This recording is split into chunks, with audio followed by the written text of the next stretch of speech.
Bismillahirrahmanirrahim. Assalamualaikum warahmatullahi wabarakatuh. Yang kanan kurang kompak, yang kiri kurang serempak. Saya ulangi lagi. Assalamualaikum warahmatullahi wabarakatuh.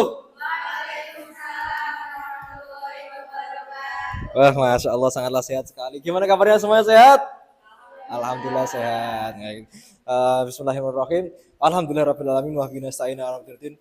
Wassalatu wassalamu ala asrafil mursalin ala sayyidina Muhammad wa ala alihi wasallam. Yang saya hormati teman-teman yang sudah sempatnya hadir dalam pagelaran ini, dan selamat datang untuk Mas Mustafi dan Mas Izam. Waalaikumsalam. Yes. Dan mobil khusus saya hormati yaitu Ibu Hajah Dila selaku pengampu mata kuliah kita pada hari ini.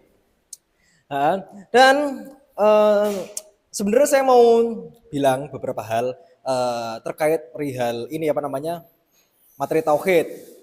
Nah, ngapain saya bahas tauhid gitu loh? Saya juga bingung perkara tauhid itu apa gitu. Yang saya tahu cuman kita percaya sama Allah gitu aja, percaya sama Allah kalau sebagai Tuhan di agama Islam gitu. Nah, meskipun saya backgroundnya pesantren, tapi pengetahuan saya soal tauhid emang rada minim gitu. Jadi bingung saya mau bahasnya tentang apa. Nah, dulu pas saya di pesantren itu gak jarang soal saya termasuk santri yang nakal. Jujur saya nakal banget gitu.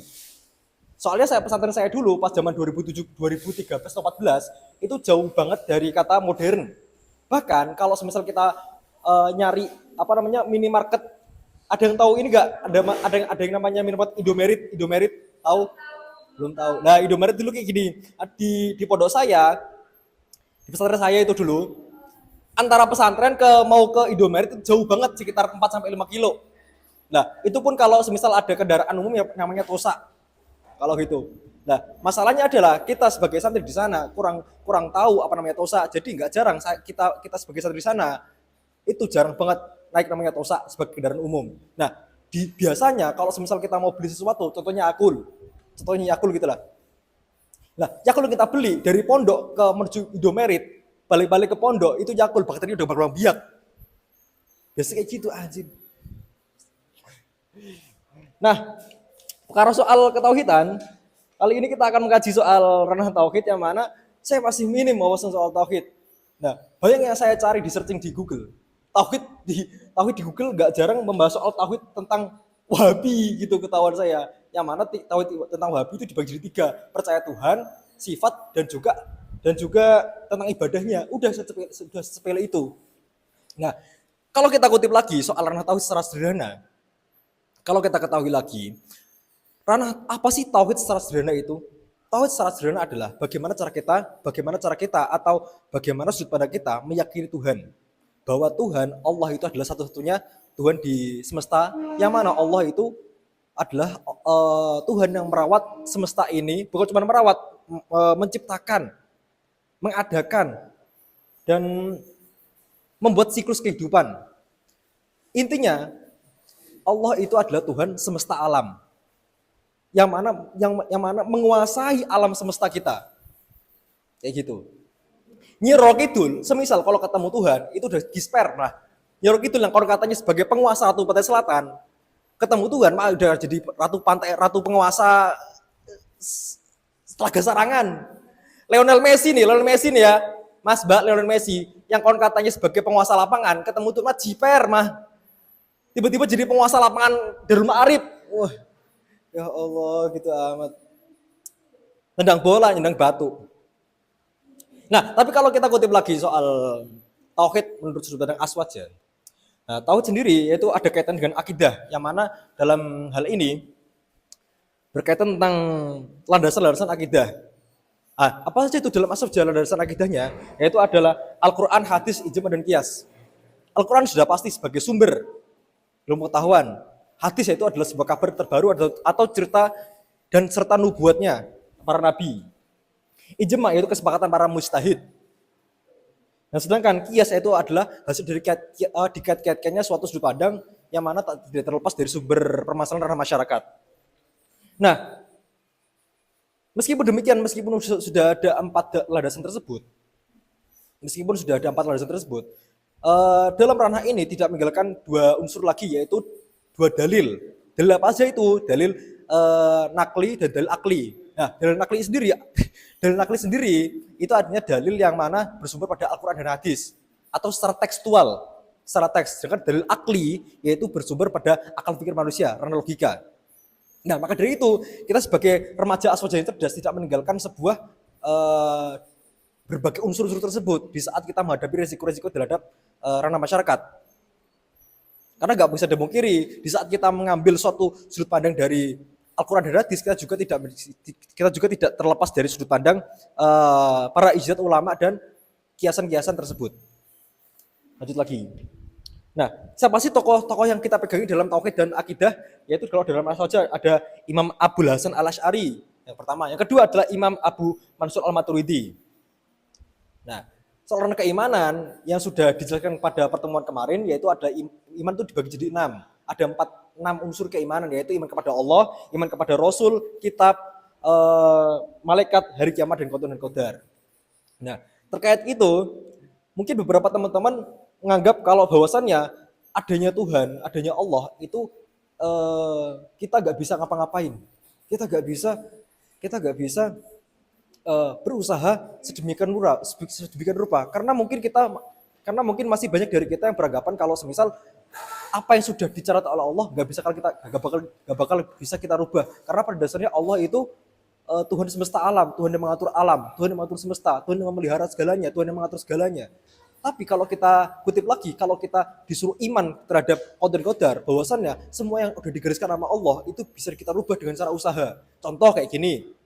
Contoh, orang bodoh bahwasannya bisa pintar dengan cara lebih belajar. Kecuali kalau emang ditentukan emang bodoh. Gitu.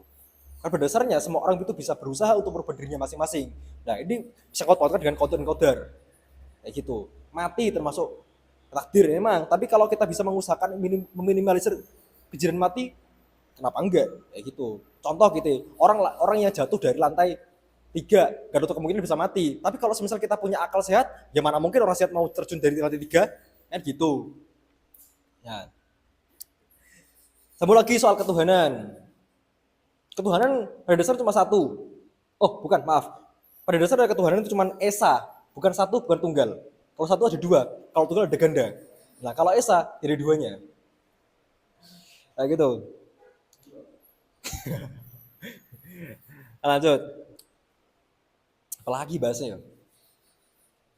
Apa lagi coba? Apa lagi? Ya Allah. Sama kayak di agama-agama lainnya. Kayak gitu. Agama lainnya juga sama. Pada dasarnya Tuhan itu cuma satu. Konsepnya aja yang berbeda-beda kayak gitu. Kayak gitu. Jadi kalau misal kita membahas ranah ketuhanan, ya udah gitu. Di Islam ada Allah gitu. Kalau nggak salah di Buddha ada Tuhan yang maha, Tuhan untuk kekasih itu Dewi Kuan Yin, Tuhan mabuk, Dark of Master. Astagfirullahaladzim. Tapi gitu, meskipun kita berbeda-beda agama, tapi seenggaknya kita saling tolerir satu keadaan atau sikap dan karakter. Nah, mungkin teman-teman banyak yang tanya, terus gimana kalau semisal aku sudah cinta sama dia, tapi ternyata dia beda agama? Nah, itu sih permasalahan. Padahal di Al-Quran sudah dijelaskan di surat Al-Kafirun ayat 6, lakum dinukum waliyadin. Lakum dinukum waliyadin, bagimu agamamu, bagiku dan agamaku. Atau sebaliknya, bagiku agamaku dan bagimu agamamu. Ya gitulah intinya. Bahkan bukan cuma di Al-Quran, dalam kitab Injil, yang kalau nggak salah Injil Mazmur dalam ayat 13. Kalau nggak salah, kalau salah tolong koreksi. Itu mengatakan bahwasannya, dan janganlah engkau mengambil ia dari Tuhannya. Di kitab tetangga pun juga ada loh, gitu. Nah, kerennya di situ. Ini membuktikan bahwasannya Tuhan itu maha kuasa. Bahkan kalau semisal kita mengutip lagi dari nama-nama Allah yang begitu indah, mungkin teman-teman udah tahu Asmaul Husna, udah tahu kan ya Asmaul Husna? Nah, Asmaul Husna kan dari 99. Enggak tahu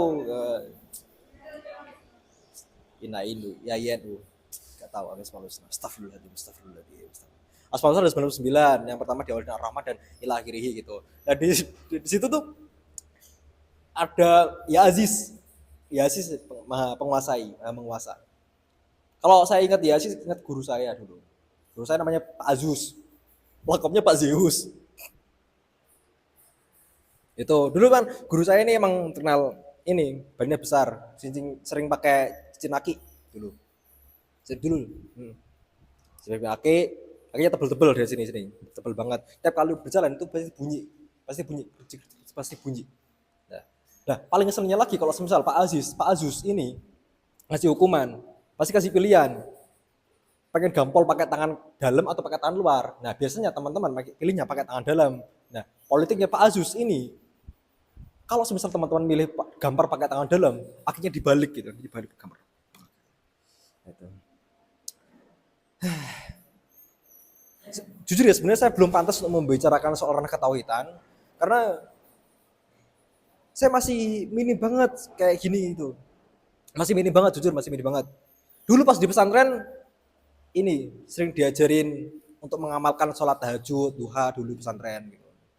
Ya, sering dulu. Bahkan setelah dari pesantren sekarang menginjak ranah kuliah pun masih sering melakukan tahajud. Masih sering. Terakhir kali tahajud pas di pesantren. Ya. Nah, gitu sedikit soal ranah tauhid. Intinya tauhid itu cuma satu gitu aja. Tauhid itu bagaimana cara kita mengetahui Tuhan itu hanya Maha Esa gitu. Kita yakin bahwasanya Tuhan itu Maha Esa. Dan tauhid itu adalah salah satu cara untuk mempermudah kita masuk surga. Nah, terkadang kesalahan kita adalah salah satu kendala kita untuk sulit masuk surga adalah penyakit hati. Serius, penyakit hati. Ya gitu. Kan itu salah satu unsur yang membuat hati kita tercemar sehingga kita sulit masuk surga. Nah, contohnya adalah riya, kurang bersyukur, kayak gitu. Nah, unsur-unsur seperti inilah yang membuat kita sulit menjangkau ranah ketauhidan. Terlebih saya sebagai kaum yang hatinya kotor. Kayak gitu. Ya astagfirullahaladzim. Yang pertama tadi riya.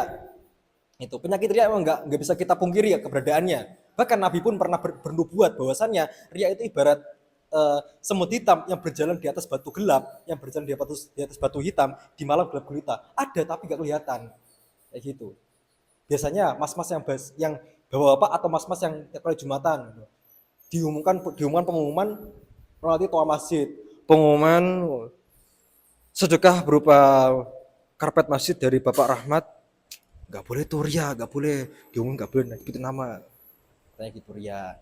Pengumuman sedekah masjid berupa air minum dari Bapak Rifki, nggak boleh juga tuh riya, diumum namanya, sebutin namanya. Riya lagi katanya. Pengumuman sedekah masjid berupa uang 15 juta dari hamba Allah. Nah, gitu tuh nggak riya, itu saya loh. Nah gitu. Sulit untuk kita menghindari riya gitu. Bersyukur lebih tepatnya. Bersyukur kita juga sulit untuk menghadapi rasa syukur. Bahkan di saat kita perekonomian kita tengah menambah merangkak-merangkaknya, nggak jarang kita sering tergiur akan suatu hal yang nggak seharusnya kita miliki, nggak seharusnya kita jamah. Di saat segi ekonomi kita tengah merangkak gitu. Nah gitu, kan nggak balance. Ada orang yang beli HP, ada yang tahu HP mereknya iPhone, tahu kan? Ada yang tahu HP mereknya Samsung. Itu kan ada HP merek-merek yang harganya sekitar 12 juta ke atas gitu. Nah, sedangkan perekonomian kita nggak sampai mumpuni hal kayak gitu.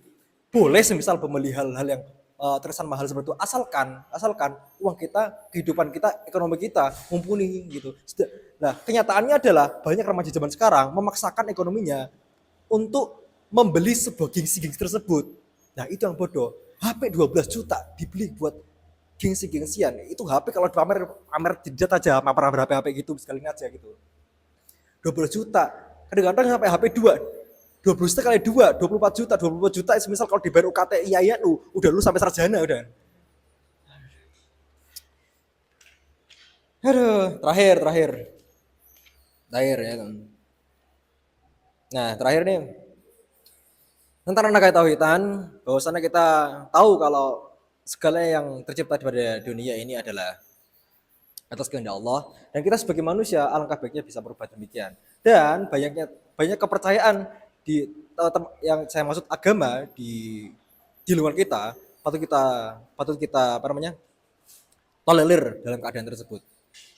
Ya. Lucunya toleransi adalah di saat kita berbicara tentang toleransi, ada tindakan intoleran terhadap sesama. Nah, sikap orang kayak gitu sama saja mereka takut tidak kebagian surga, akhirnya menerakakan sesama. Itu yang bodoh. Maka dari itu, kita selalu diajarkan untuk menjadi remaja yang tidak bodoh. Dengan cara apa? Mengenal lebih dalam lagi ranah tauhid. Termasuk saya sebagai orang yang fakir ilmu akan ranah ketauhidan, entah itu ilmu apapun, termasuk ranah tauhid. Kayak gitu. Nah, begitulah, gitu aja penjelasan soal saya ranah tauhid. Apabila ada tutur kalimat saya yang belibet dan